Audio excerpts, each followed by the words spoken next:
Now that I've gotten the fun out of the way, let's actually analyze this. It seems many people are still unfamiliar with why Coach Otto Addo has been sacked. If you ask me, my opinion, it was thoroughly deserved. If you consider today's game that was played in Stuttgart, where Ghana lost by 2 goals to 1 to Germany, that is going to be another loss in 12 friendly games Otuado has played. He's won just 2 out of 12 friendly games, which is woeful and atrocious. Yesterday, I spoke a little bit about what the legacy of Otuado has been as Ghana's coach since he took over. And the first thing is he started on a very rocky surface, very, very rocky surface, because the Ghana Football Association had put out a criteria upon who they, when they got rid of Chris Hughton after the 2024 African Cup of Nations in La Côte d'Ivoire. The Ghana Football Association put out a criteria that we are looking for a certain caliber of coach who should have a certain caliber of experience, who should have certain licensing and stuff like that.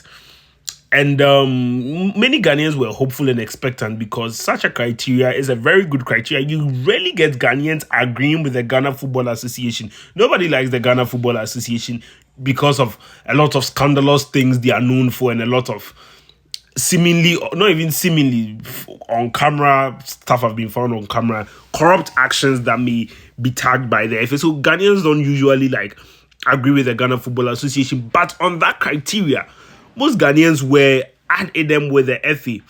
And so if you go by that criteria, Ghana should have ended up with a very top quality coach. People were well informed that so many coaches all over the world globally applied for the job, who were competent to do the job. Amongst some of them were he was not Mali coach then, but now Mali coach Thompson Fit, who had always expressed interest to coach Ghana after his stint with Gambia. I don't think his stint with Mali was that impressive, but he had an impressive stint with Gambia. And yes, many people applied for the job, but apparently the GFA did not even consider the people who met their own criteria. They went back to give the job to Otto Addo. Otto Addo had walked away from the job after the 2022 FIFA World Cup for personal reasons, because he wanted to be in Germany, he wanted to continue his scouting, he didn't want to fully commit to Ghana. But if you are asking my perspective about even 2022, I don't think Otto Addo did an exceptional job in 2022. He did an okay job. Was it a job that required him coming back again to take over the Black Stars? It's something I didn't really agree, because the kind of football he played was woeful, it was atrocious. It's no different from the football he is playing now. So yesterday when he was asked about his identity and he couldn't answer, and so yesterday when he couldn't answer what his identity is, I mean, it wouldn't take a rocket scientist to tell you that Otto's identity is he's a very defensive coach. And by very defensive coach, if people have not come to the realization, a typical game is all the 3 games we played at the World Cup, the 3-2 loss we had to Portugal, the 2 goals, we can tell you that even some of the goals were really lucky because Ghana just won't even come out of their own half. And if you watch Germany's game today, that is who Otto Addo is. If you don't know who Otto Addo is, that is who he is. Doesn't play any exciting football. He's going to give you hypertension, he's going to give you high blood pressure, he's going to give you heart attack. And the funny thing is that for a coach who has always been very defensive, he concedes a lot of goals. So it means his stint was not working. So that was his stint in the Qatar World Cup. But kudos to him, Ghana did get a win at the Qatar World Cup, a 3-2 against South Korea, which was a very hard game to watch, and then eventually lost to Uruguay by 2 goals to 0. I don't think it was exceptional. His kind of football maybe was good enough for the qualifiers against Nigeria, but you cannot play that forever, especially when you have explosive talent in your locker. So that was his legacy then. And then when he came for the second stint, all hell broke loose, because when he came, Ghana was playing a qualifiers. I think we were already playing the World Cup qualifiers. Chris Hughton had started. We had won against Madagascar. We had lost to Comoros before he took over.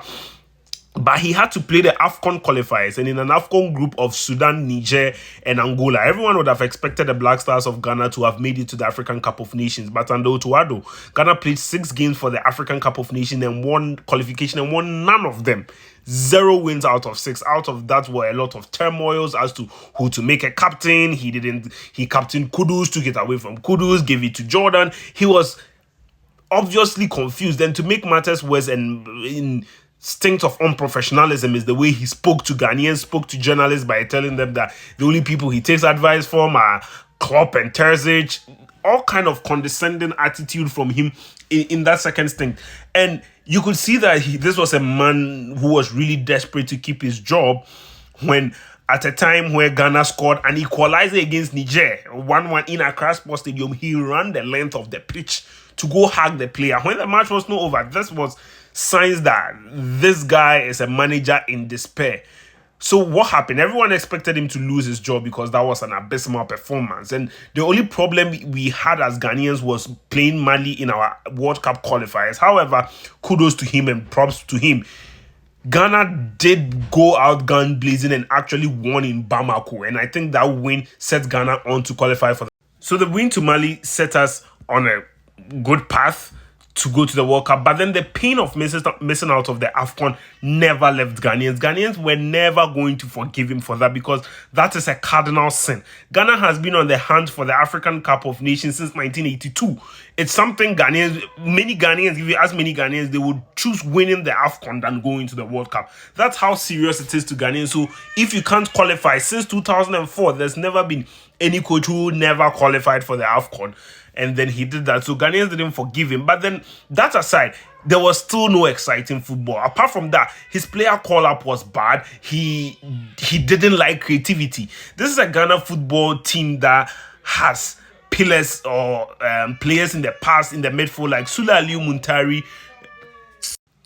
Michael Essien, and Stephen Appiah. These were players who were very creative in the sense, a compact midfield. We've never had that, and he doesn't give opportunity to creative players. He had a penchant for defensive midfielders and a lot of defending, which has never been the style of Ghana. It has never been in the DNA of Ghana.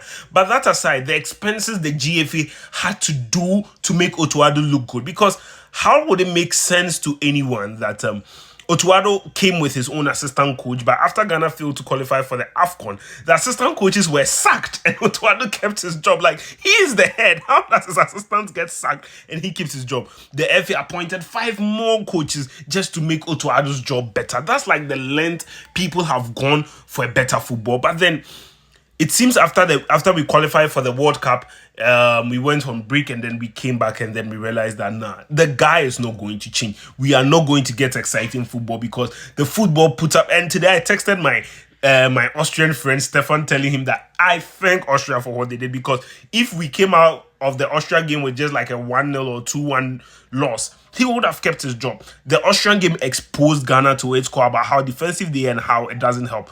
Today in the Germany game, same ice on football. I think the bodies in charge and the upper bodies have realized that if we want to be a good football inside, we need to play exciting football. We cannot play this defensive football. It is not in Ghana's DNA. You defend when you need to. You don't come to a game with an intent of defending. And I think many players have lost faith in him. And just like I have always said on this channel, he kept on playing some of our best players in defensive position. He was defensive minded. He was playing Eradicasa football. He was playing tiki-taka from the back. It was outrageous. So, but that aside, there had been the seeping of defeatist mentality in the Black Stars under Otto Addo. Losing became normal. Whether it was the Kirin Cup, whatever it was normal. It became part of our identity. And I'm not blaming all of Ghana's woes on Otto Addo. We were declining before he took in charge. But then the purpose of appointing someone is that we're in a declining state. Help us come up. I mean, you would have credit because you took us to the 2022 World Cup, but how long can you utilize that credit when you're not playing any exciting football? And I think that's what happened to Otto Addo. Too many defeats, and it became casual. Ghana became casual losers. Our ranks in FIFA was tanking, and nobody seemed to care. But if we were going with Otto Addo to the World Cup, I can assure you it was not going to be enjoyable for many Ghanaians. That is the fact. So, what is the way forward? I've seen names being put forward like Kwesi Appiah. You guys should stop this thing. Stop it. Stop it.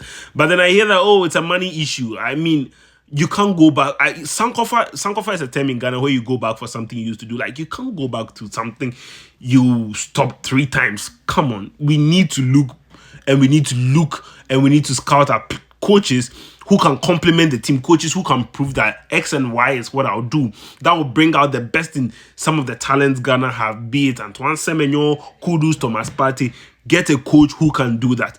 I mean, we have a very short time. We have 73 days to go to the Mundial, to the World Cup, but something can be done. As for Otto Addo, I mean, he's Ghanaian. We would always love him as a Ghanaian, but we can't look on for the kind of football he's playing. I couldn't look on, many Ghanaians couldn't look on. We were tired of him, and in years to come, if we play this, nobody should whitewash Otto Addo. This was our reality under Otto Addo. It was not that exciting. He did have some results, but it was not really that exciting to watch his football. Let me know who you think the problem is, how you think we can make the Black Stars better, whether Otto Addo deserves the sack or not, in the comment. And also like, share, and subscribe to the Sulia podcast. My name is Safo Kwame Oheneba, and it was lovely coming your way. Bye.